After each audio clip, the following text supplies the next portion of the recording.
Hey guys, it's Rod with Civil Advantage Firearms Training here, and another Canadian firearm ownership, a guide for the undecided video. Today we're going to talk about whether there's a problem, a firearm problem in Canada or not. So just right off the outset, the subject of firearms, civilian firearm ownership, is very interesting. It's interesting because it is a subject that most people who have absolutely no expertise and no experience in firearms feel they have the enough knowledge and expertise to debate about it. I'm not, and these people are not unique, because I'm one of them. Before I had anything to do with firearms, I did engage in a couple of discussions about firearms. In hindsight, I'm looking, I'm like, why was I even talking? I had no right to talk. I didn't have a clue, never even seen a gun.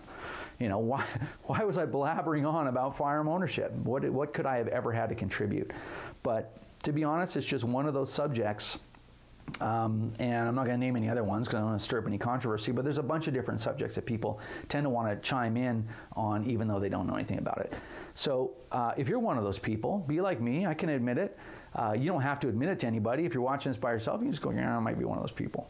But the purpose of this video is I want to give you a little bit of insight so that you do kind of understand what the real situation in Canada is when it comes to firearms and firearm violence. Okay, so is there a problem in Canada? If you go to the Canadian Firearms Centre website, or you go to StatsCan, you know, Google is your friend, so your enemy in other respects, but Google is your friend when you're searching for stuff, certainly, and it's very easy. Firearm violence in Canada. And you'll find a ton of information there and read through it, and what you'll find might be really surprising to you. Let's have a look at it. In Canada, there are 1,380, depending on the year, but on average over the last 27 years, 1,380 firearms-related deaths per year in a country of 33 million people. 1,300 deaths. So think about that. Yeah, 1,300 people, that's a lot of people. But I'll tell you this, more people die of drowning a year in Canada than die of firearms-related deaths. Kind of interesting, right? Drowning's a bigger issue. Let's talk about motor vehicles. Somewhere around 3,400 per year. And not only is it the deaths from vehicle accidents and vehicle crime, for that matter, any kind of vehicular-related death, but the injuries, plus or minus 20,000 injuries, ranging anywhere from minor cuts and bruises to full paralysis.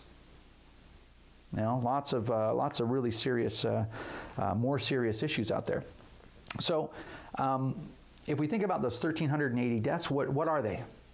They're all fired. They must be all murders, right? There must be people getting murdered everywhere with guns. People shooting into houses? I mean, you think so, right? It's simply not the case. 85% of the firearms-related deaths in Canada per year are suicides. That leaves that adds up to around 1,030, somewhere 1,100, right? Deaths, suicides. So what we ask in the firearm safety course is suicide an accident? Well, it's not. It's what we consider intentional misuse. Now you're thinking, well, 85%, that's 1,100 people, give or take. 1,100 people are killing themselves with firearms. That's a huge factor in suicides. Well, it may surprise you to know that there's 4,000 suicides per year in Canada. And firearms only represent 27% of them.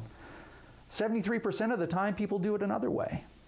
So now, I can't talk out of both sides of my mouth. I can't be a hypocrite when I'm talking about this stuff. I have to be truthful and reasonable, or we can't have a really good discussion. We can't solve any problems if we're not being reasonable. So I can say, well, yeah, you know what? Firearms are a very easy way to do it. If I have a sudden impulse to kill myself, it is quite easy for me to grab a firearm. I perceive it to be painless. I perceive it to be quick. And it's probably an easier path than some other paths. But you know what? People are doing it in other ways. What else do we got? We got somewhere around 200 deaths by other means, which are largely accidents, police shootings, and homicide. Those are the other three leading causes. So, okay, so we got about 200 a year of all these combined. Out of those 200 deaths, about 180 of them are homicides. So remember what we're talking about here. We're talking about 33 million people, 180 homicides, plus or minus, depending on the year. Sometimes we have these gang war. A few years ago, we had these gang war.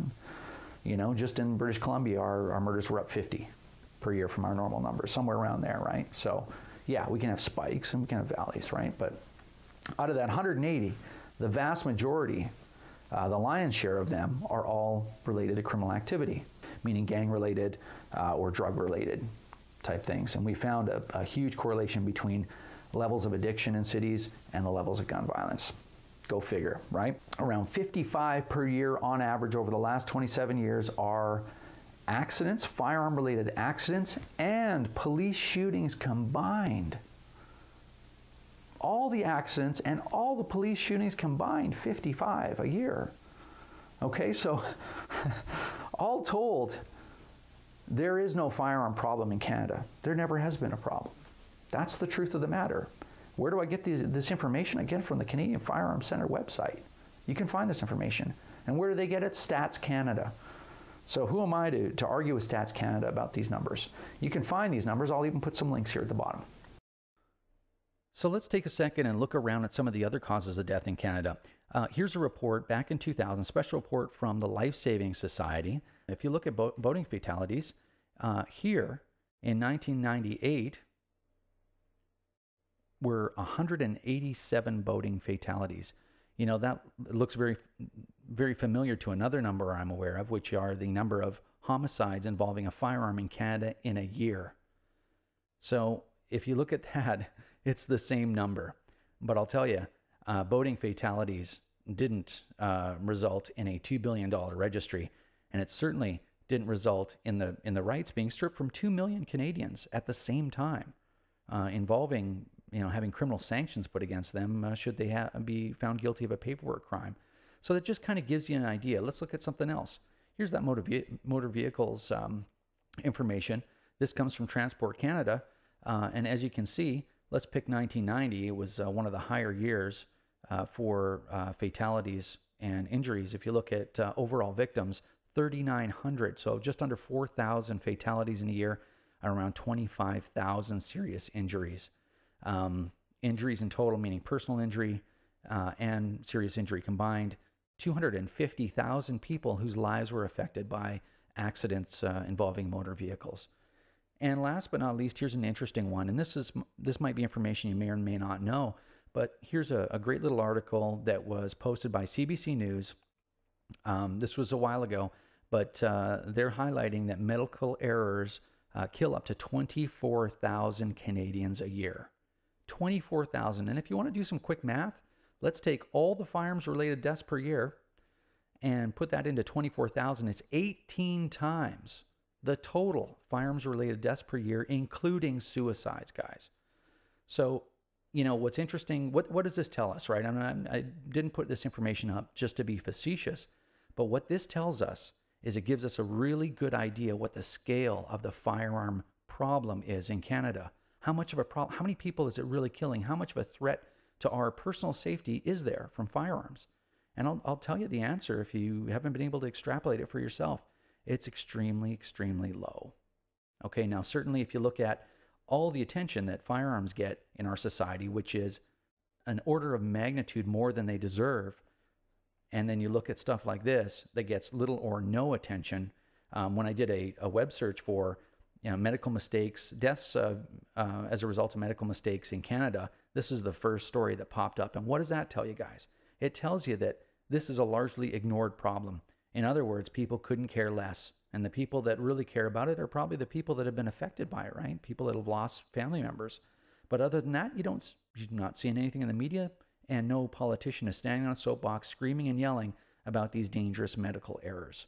So it's very interesting to look at those numbers to see how big the problem really is, or whether there even really was a problem.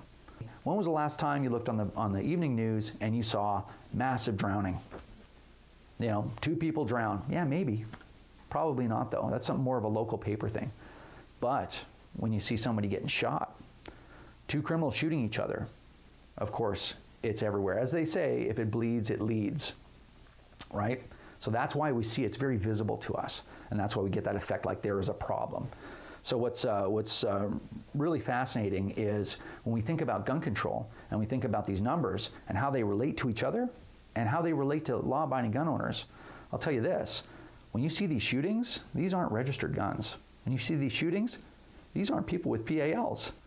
When you see these shootings, no one has an authorization to transport. No one's got any of their paperwork on them. These are illegal guns. As I said in the last video, 1.934 million, okay, almost 2 million PAL holders in Canada. The government thinks that there's somewhere around 11 million guns. I'll tell you, I think it's a little higher. I think it's probably around 14 million. Who even knows? Because a lot of people, when these regulations started coming in, didn't give up their guns because they have said something that kind of makes sense. They're like, I haven't done anything. I haven't done anything wrong. I'm not giving up my property. I didn't do anything. And you know what? Unfortunately, that's, for some people, that's actually reasonable. Okay, so let's take a step back. Is there a firearm problem in Canada? No. There's never been a firearm problem in Canada. Have some bad things happened? Absolutely.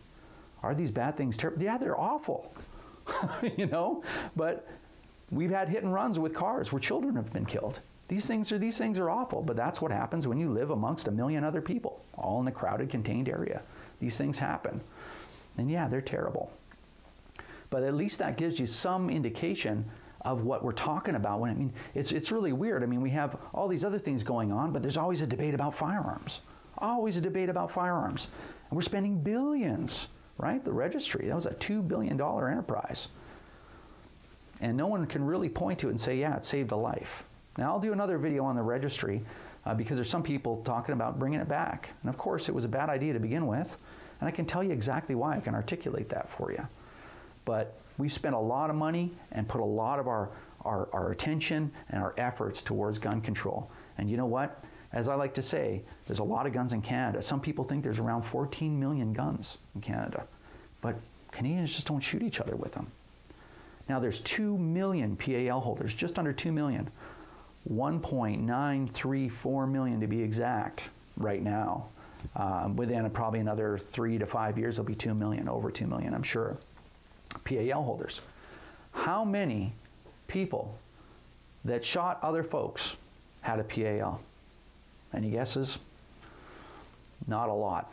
So when we talk about gun control, where are we going? Who are we controlling? We go to those 2 million Canadians that haven't done anything. They haven't ever committed a crime. They haven't committed a crime in the last 15 years. They wouldn't have a firearm license. What do? We go straight after them. Why? Because it's easy to target them. We know where they are. We know what they have, right? So just give that some thought.